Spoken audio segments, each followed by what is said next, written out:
Self-sabotage basically refers to behaviors or thought patterns that hold us back and prevent us from doing what we want to do. So it's as simple as that. And how do we know if we are self-sabotaging our growth? Well, we will not be able to let go of our mistakes. Foremost, I think that's the first one that we can notice as a characteristic. The second thing is that we constantly replay the mistake that we have made in our mind. So in other words, if you have made a mistake, it's not just about accepting it and moving on. You constantly think about it. You allow it to kind of make it very difficult for you to move past after learning from the mistake. Another characteristic is that you strive for perfection. Now, as we all know, it is not possible for us to attain perfection. It is definitely possible for us to attain a level of excellence in what we do and what we say and how we lead life, but never perfection. So people who tend to self-sabotage are those who tend to strive for the elusive state of perfectionism. Now, if we look at examples in our life, we can talk about procrastination. We can talk about people who are constantly worried and anxious, yes, and not for any particular reason. It's like, for example, if right now it is raining, they will wonder, oh, why is it not sunny? And if it is sunny, they will wonder, oh my God, what if the rains come? So we talk about that level of anxiety as a chronic level. And the third thing, I think what Ken had talked about, which is about bad habits, it's about certain destructive habits. Let's just say it could be alcoholism. It could be some kind of substance abuse. And another thing would also be about certain commitment issues that people have, intimacy issues in relationship. That also tends to self-sabotage what happiness that we may be able to derive from the relationship. And another thing I would have to mention here is also the tendency to be late. So when you have a tendency to be late, whether it's for a meeting or whether it's for any occasion, we are self-sabotaging that situation to our disadvantage. What basically can we consider as self-sabotaging behavior? In fact, how can we consider that it is self-sabotaging? The first thing would be that it creates problems in our daily life. And when I say problems, it tends to interfere with our long-standing goals. So for example, if supposing you have this desire to maybe learn the piano, but you never get around to it because you don't take the first step of contacting the teacher who teaches the piano, and it's been going on for some time. You tell yourself you haven't had the time to call the piano teacher, but you know it is a goal in your life. Now that's a very, very small example here. Another thing is that you're constantly looking for a way out. You're not in that situation. You're not, I would say, sincere enough to make that situation work in your favor. That also creates a problem for you. And life, in fact, I'm sure some of you will agree that life can throw different challenges at us. But the key is, how do we react to it? And here, what the issue is, when we are self-sabotaging our progress, we become the #1 barrier to our growth.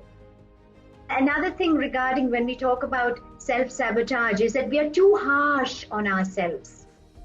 You're too critical. We become so critical that there is a certain negative voice that tells us, oh, you're not good enough. You cannot do it. So now that is actually a self-sabotaging voice which is preventing us from doing what we wish to do. So it's actually negative self-talk. Now we need to transform it into positive affirmations. In the sense, we don't have to say, oh, you're the greatest, you're the best. No, now that's not what I'm trying to say. It's about how you're able to motivate yourself realistically so that you're able to move forward, not allowing the negative self-talk to affect. Another thing would be you would want to constantly wait till the last minute to do something. Now that is also a certain display of self-sabotage. Next thing is, I'm not sure how many of you, I used to have this issue many years ago. It was taking things too personally. So if there was something which was told to me, oh Seetha, this doesn't seem to be the way it should be, many years ago, not maybe, I would say maybe around, probably around 28 years ago maybe, or even more than that. I remember when something was told to me, it's not that I would feel offended. I would immediately think, oh, it implies that I'm not good at all, or it implies that what I'm doing is just worthless. No, there was no need to take it so personally. So what is important is we also limit ourselves from doing the best we can by preventing ourselves from being very, very objective when it comes to accepting feedback. And another characteristic is that we are very afraid of failure. When we self-sabotage, we are also, it's out of fear. We are also afraid to face that we might not make it. So there is a certain fear of failure, and of course, like I said, thinking too much, and a certain imposter syndrome which is creeping up. So imposter syndrome is doubting yourself and your situation, whether you think you really deserve it. For example, if one of you tomorrow, you get an award, a national level award, and when you are receiving the award, you think that, do I really deserve this? Am I really worth it? So that is actually a reflection of the imposter syndrome, which is also something which can prevent us from reaching what we can and achieving what we can. How does the state of self-sabotaging happen in our lives? How does it happen? So the first thing could also be stemming from childhood, the fear of abandonment. So there can be situations where in the past you may not remember, you might have felt that you don't have that kind of a confidence which your parents needed to have given to you. It may not be they didn't want to give you, but it didn't happen. So that can also create a certain sense of abandonment, that kind of a certain lack of trust in people, because you're not sure about them. You're not sure whether they will hurt you. So that is one thing. And of course, due to some kind of traumatic incident, we can call it as PTS, in fact, post-traumatic stress syndrome as well. That is also one of the reasons why sometimes people develop this. And some of the signs, I think, which I mentioned to you earlier is, of course, thinking about the negative, immersing in fear. The thoughts are so much immersed in fear, underestimating one's self-worth, and of course, constant comparison here. So that is also something which can, and at the same time, in some situations, we unconsciously push people away from us. We might be wanting them to be close to us, but we push them away because we are having a lot of fears, a lot of baggage that is hindering the relationship.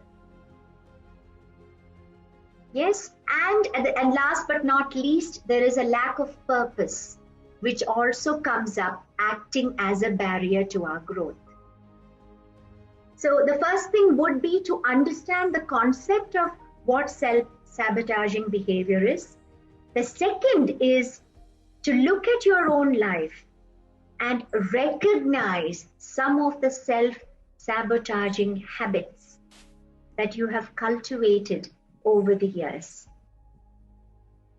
That is the second one. The third one is identifying the root causes. Okay?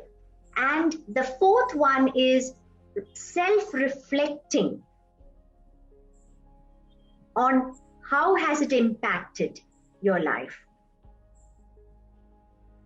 And the fifth one, which is very important, is to find the inner positive voice which is there in all of you, in all of us. Unfortunately, we tend to just tell that positive voice to go, shh, just keep quiet. So enable that positive voice to talk and to impart wisdom. Then number 6 is to change the pattern of behavior that has been followed, making sure that the small steps of changes are meaningful. Number 8 would be to set goals and make plans for the future.